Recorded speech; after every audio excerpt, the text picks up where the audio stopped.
নমস্কার বন্ধুরা, ML education চ্যানেলে তোমাদেরকে স্বাগত জানাই। আজকে তোমাদের উচ্চ মাধ্যমিকের দ্বাদশ শ্রেণীর তৃতীয় সেমিস্টারের এডুকেশন বা শিক্ষাবিজ্ঞান বিষয়ে একটা অধ্যায় আছে। অধ্যায়টার নাম হলো মহান শিক্ষাবিদগণ ও তাঁদের অবদান। তো এই অধ্যায় থেকে শিক্ষাক্ষেত্রে রবীন্দ্রনাথ ঠাকুরের অবদান বলে যে বিষয়টা আছে, তো সেখান থেকে খুবই গুরুত্বপূর্ণ কিছু এমসিকিউ প্রশ্ন এবং তাদের উত্তর তোমাদের সামনে তুলে ধরার চেষ্টা করব। তো ভিডিওটা তোমরা প্রথম থেকে শেষ পর্যন্ত দেখতে থাকো, আর চ্যানেলে নতুন হয়ে থাকলে তোমরা চ্যানেলটিকে সাবস্ক্রাইব করে রাখো। দেখো, এখানে প্রথম যে প্রশ্নটা আছে 1 নম্বরের, রবীন্দ্রনাথ ঠাকুর কত সালে জন্মগ্রহণ করেছিলেন। তো এখানে আমি শুধু উত্তরগুলো বলে দেবো, তোমরা বাকি অপশানগুলো একটু দেখে নেবে। যদি আমার ভিডিওর মধ্যে কোথাও কোনো ভুল হয়ে থাকে তো কমেন্ট করে জানাবে। তো এখানে শুধু উত্তরগুলো বলছি, তোমরা উত্তরগুলো একটু দেখে নেবে। রবীন্দ্রনাথ ঠাকুর জন্মগ্রহণ করেছিলেন 1861 সালের 7ই মে। পরের প্রশ্ন 2 নম্বর প্রশ্ন, রবীন্দ্রনাথ কত সালে পাঠভবন প্রতিষ্ঠা করেন। তো এটার উত্তর হবে অপশানটি 1901 সালে।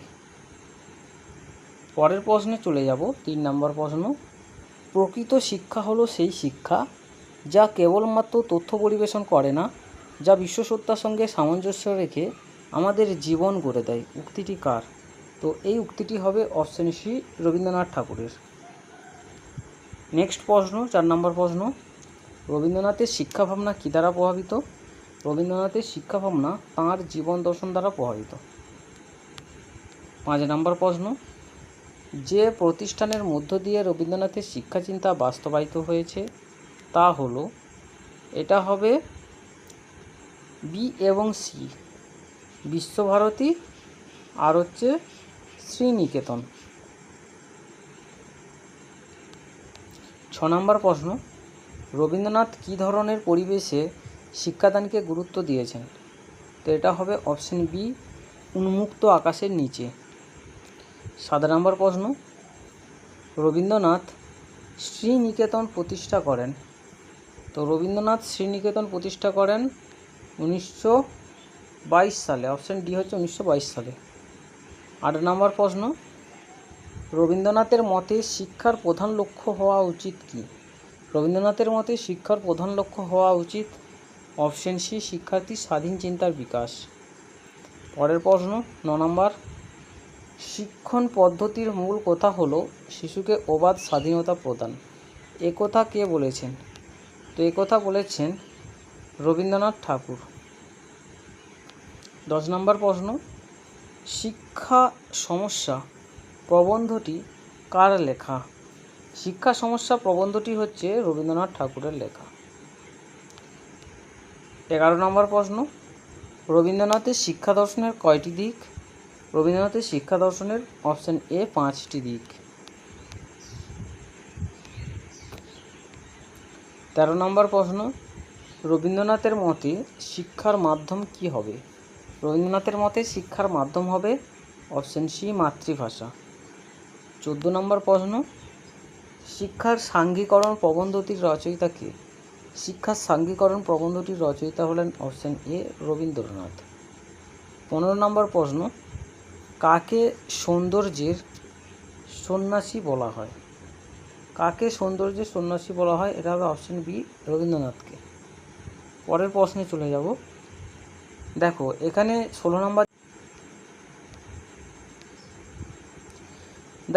16 নম্বরের যে প্রশ্নটা দেওয়া আছে, এই প্রশ্নটা কিন্তু ভুল দেওয়া আছে, ঠিক আছে। এটা মানে যে বইয়ের মধ্যে নেওয়া হয়েছে সে বইটার মধ্যে এখানে কিন্তু ভুল দেওয়া আছে।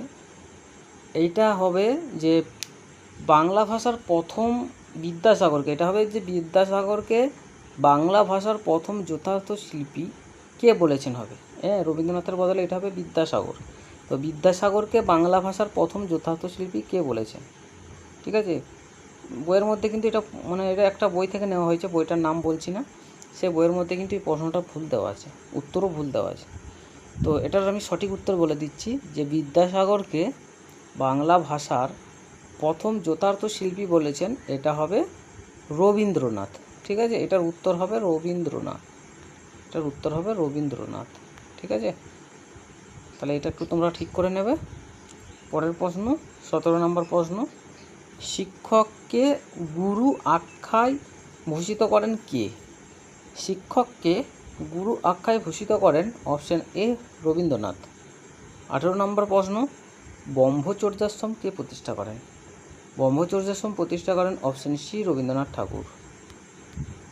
19 নম্বর প্রশ্ন, রবীন্দ্রনাথ কাকে ভারত প্রতীক আখ্যায় আখ্যায়িত করেন?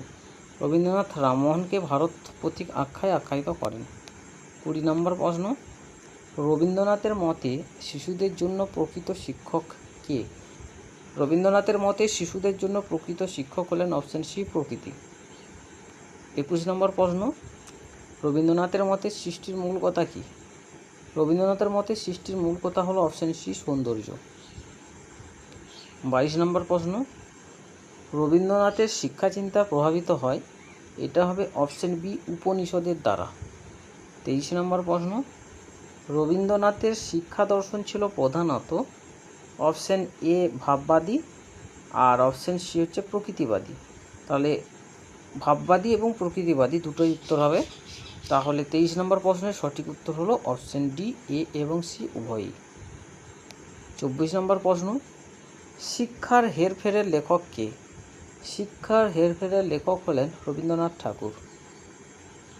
পরের প্রশ্ন এবং আজকের শেষ প্রশ্ন, যে শিক্ষার হেরফের কত খ্রিস্টাব্দে প্রকাশিত হয়? শিক্ষার হেরফের 1892 খ্রিস্টাব্দে প্রকাশিত হয়।